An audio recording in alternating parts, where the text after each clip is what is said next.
Oke, selanjutnya ada Supply Chain Management atau SCM. Nah, menurut O'Brien, SCM itu adalah sistem lintas perusahaan berbasis teknologi informasi yang mendukung dan mengelola hubungan antara organisasi dengan supplier, pelanggan, dan partner.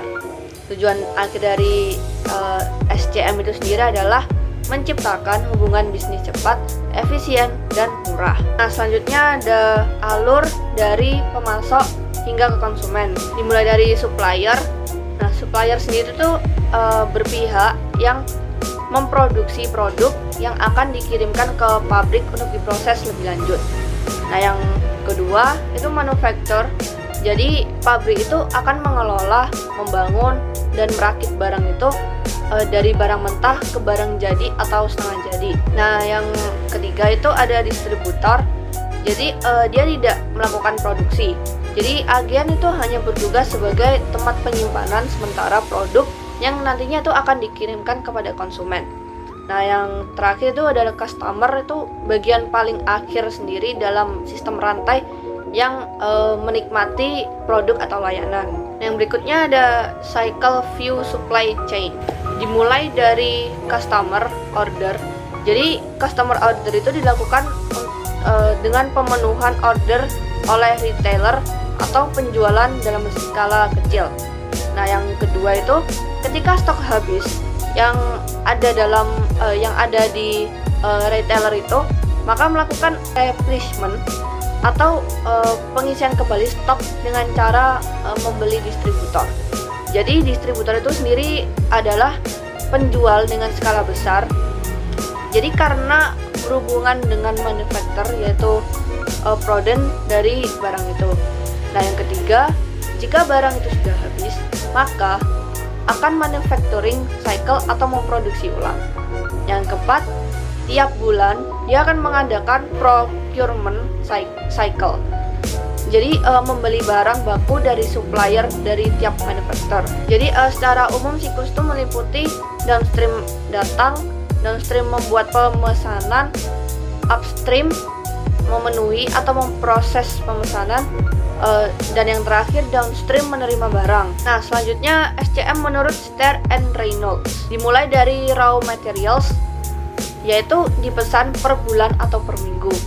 Nah, yang selanjutnya nih yang akan dilakukan pengantaran material untuk masuk ke warehouse, dan itu dilakukan oleh inbound logistics. Nah, dari warehouse itu akan dilakukan proses production.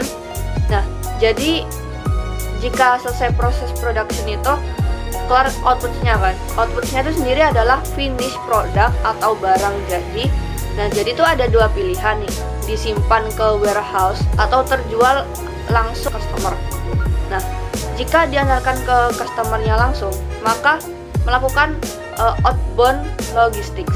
Jadi mengantarkan barang keluar dari production. Berikutnya ada continue process, marketing and sales. Yang paling terakhir yaitu customer service, yaitu bertugas melayani komplain atau melakukan feedback.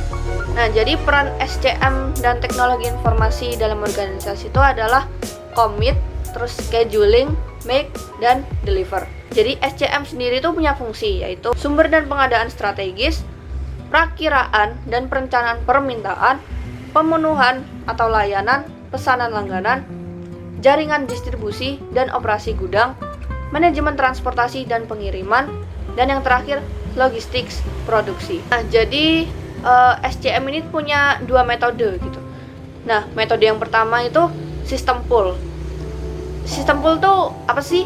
Nah, jadi sistem pull itu sendiri adalah proses melayani customer suatu proses produksi yang mengalir dengan harapan barang yang disimpan dalam inventory sekecil mungkin.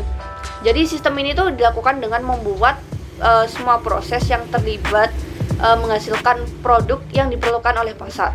Jadi dikirimkan di waktu yang tepat saat barang memang perlu banget dibutuhkan dalam jumlah yang sesuai dengan kebutuhan. Yang berikutnya ada sistem push, itu untuk mengantisipasi kebutuhan.